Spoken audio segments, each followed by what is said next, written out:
Hopefully I don't dox myself by writing this, but I'm a graffiti artist or, as some might see it, a delinquent. I'm fine with either title.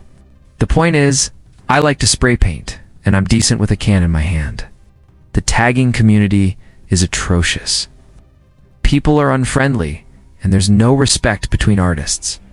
Because of this, I've adopted a much more inconspicuous routine. I like tagging up quieter spots where my art likely won't be seen by other artists or the general public.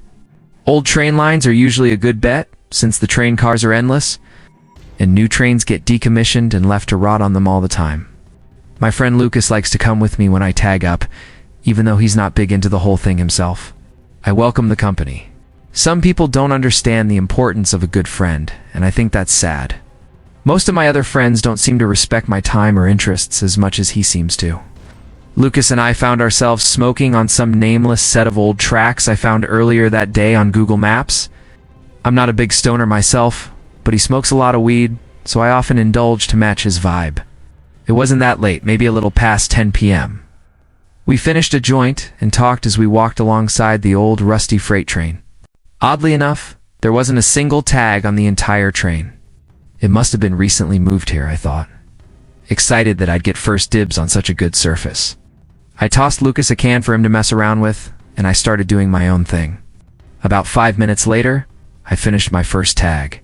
I admired it for a bit before moving to the next car, then the next. About 15 minutes and 2 paint cans later, I had 3 decent tags up adjacent to one another, and I was pretty proud of myself for how they looked in combination with each other. Sorry in advance if this offends anyone, but I tend to discard my empty cans wherever they go dry. Why? So I flung them back the way we had come, enjoying the satisfying clattering sound the ball bearing makes when bouncing around the inside of an empty can. I then caught up with Lucas, who had seemingly rolled and lit another joint, neglecting the paint can I had given him. For context, the reason I'm not a big stoner is because I started getting unbearable anxiety highs much more frequently, maybe 90% of the time. In hindsight, smoking 2 joints with Lucas was a borderline detrimental decision. After all, we were doing something illegal, which was already pretty anxiety-inducing. I smoked the second joint anyway, confident that I'd be okay. As soon as the final sparks floated off the joint, that's when we heard it. A muffled clang from somewhere behind us rang out into the night. The two of us froze and stared into the darkness. I could feel droplets of sweat forming around my neck as adrenaline began coursing through me. I couldn't tell if the sound had come from outside of the train or from inside one of the cars. It was hard to tell which option was worse. We waited for a full minute in silence, and nothing. That's when I whipped out my phone and recorded a video. Whoever made that noise picked up one of my empty paint cans and threw it at us before chasing and shouting at us. You can't really see the paint can in the video, but I swear to you, that's what the first sound was. As we frantically made our escape, whoever was behind us yelled, "You better not trip, boy." A few seconds later, an actual gunshot sounded off behind us, almost causing Lucas to trip and fall. It startled me so much that my fingers slipped off the record button on Snapchat and the video cut out. We bolted down the tracks until they intersected a main road and didn't stop running until we were a safe distance away. I don't think I've ever been more terrified in my entire life. It didn't help that I was stoned out of my mind. My hands were literally shaking, and so were Lucas's. We found our way back to the car and drove home in silence. What was I supposed to do? Call the police? I was literally breaking the law. That wasn't an option. The story doesn't end there, though. I actually went back to those tracks a few weeks later, but this time during the day, and equipped with my trusty Glock 17. To my surprise, the train was still there. Despite that, there was a pretty glaring difference this time around. In the 3 spots where my tags had previously been, there were now ugly blotches of red paint. Someone had deliberately covered my work. Quietly, I kept investigating and eventually came to a train car with its door wide open. I took a look inside, and it was bizarre. The train car was completely empty except for a chair in the direct center, and what looked like ropes and chains scattered about. Some of the ropes were wrapped around the legs of the chair, and others were just lying on the floor. The weirdest part was the smell, though. The whole car smelled like bleach. If you closed your eyes, you would have guessed you were in a cleaning supply closet. I can't overstate the smell, though. It literally smelled like the whole train car had been doused in bleach. I went to take a picture of the scene when I thought I heard a metal clang somewhere further down the train. I could have imagined it, but I wasn't taking any chances. That was enough for me. I was out of there as quickly as I had come. I've told so many people this story, and none of them could rationalize that psycho's actions in a way that makes sense. I doubt a homeless person would be able to get their hands on a gun. But I can't fathom why someone other than a homeless person would respond so aggressively, and why they decided to cover up my tags is another mystery. I think the most disturbing aspect of this whole thing was the chair in the middle of the train car. I really want to go back to those tracks just to take a picture of what I saw, but I haven't worked up the courage to. I have no idea if whoever was there that night was really shooting to kill us or just trying to scare us. But sometimes, late at night, when it's just me and my thoughts, I can still hear that shot ringing in my ears.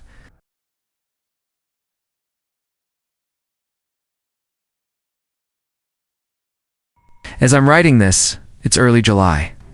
This story took place at the beginning of summer. I usually try to hang around my college town or travel to Europe in the summer as a way to avoid going home. But that wasn't a possibility this time around. I found myself reluctantly returning home at the beginning of the summer. I just had to make it through 1 week and then I'd be on a plane to Germany. I didn't really feel like seeing any of my old friends, but I wasn't too keen on staying home either. So I found myself waking up early and spending my entire days hiking, watching movies, or even just driving around aimlessly. It was my last day home. I was getting bored of the stuff I had been doing and wanted to do something a little more exciting. My friends and I used to train hop, one of the many unruly activities that I'd since cut out of my life. I decided, what the hell, drove to a secluded set of tracks I knew about. Freight trains always passed through here, so I knew there would be many options.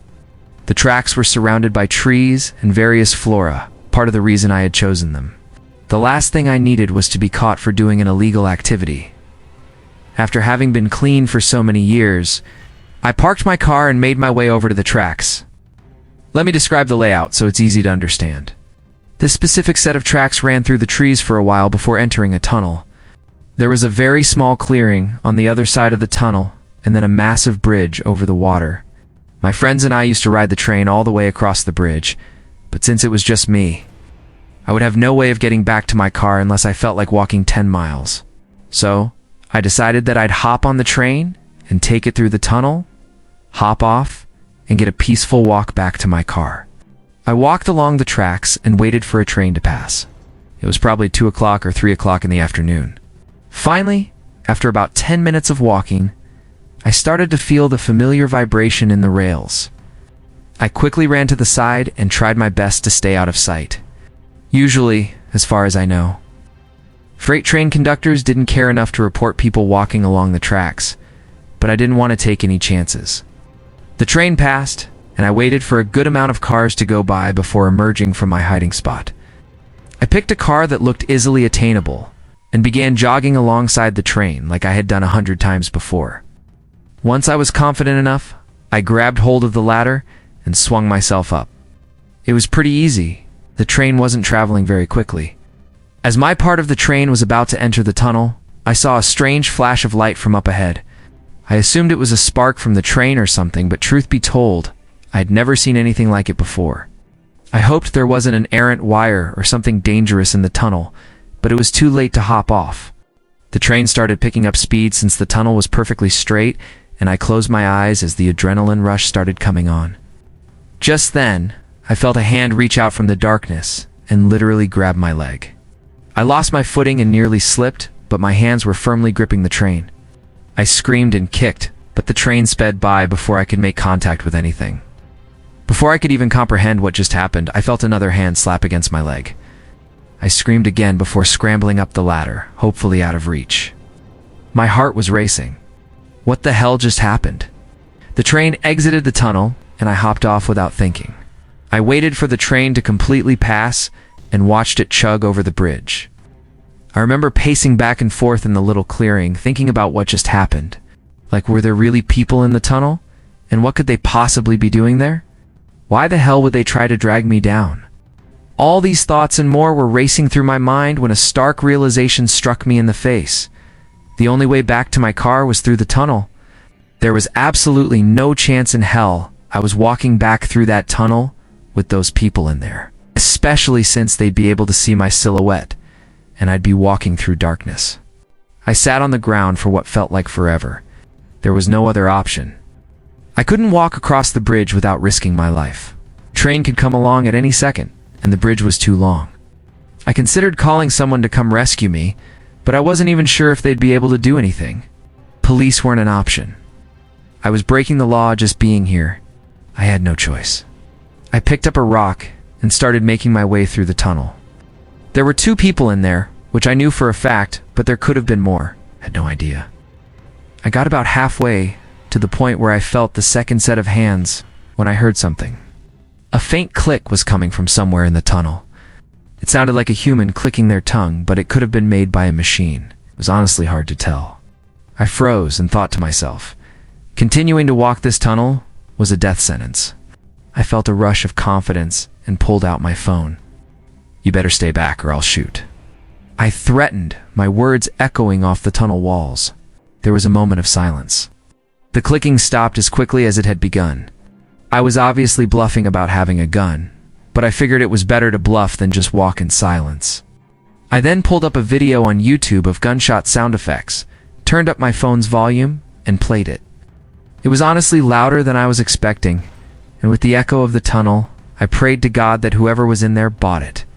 Without waiting another second, I sprinted full speed into the darkness, bracing myself for a fight. I didn't stop running until I had reached the other side. By some miracle, no one tried to grab me. After making it out of the tunnel, I looked back. There was another flash from deep in the tunnel. This time, though, it subsided long enough for me to clearly see 2 silhouettes standing on the tracks facing me. That was it for me. I turned to leave. But as I was jogging away, the nastiest screech I've ever heard emanated from the tunnel. It sounded barbaric, definitely human, but far from normal. I don't plan on ever train hopping again.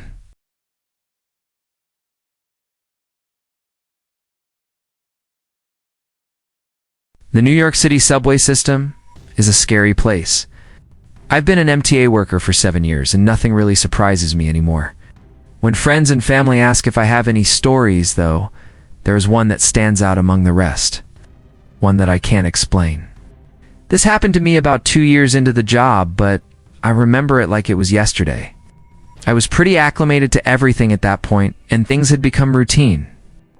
I was stationed in Brooklyn at the time, and I was doing some routine maintenance in High Street Station. There wasn't a soul on the platform. It was actually kind of eerie. You're used to these subway stations overflowing with people, so seeing them empty and almost deserted looking was a strange adjustment to make.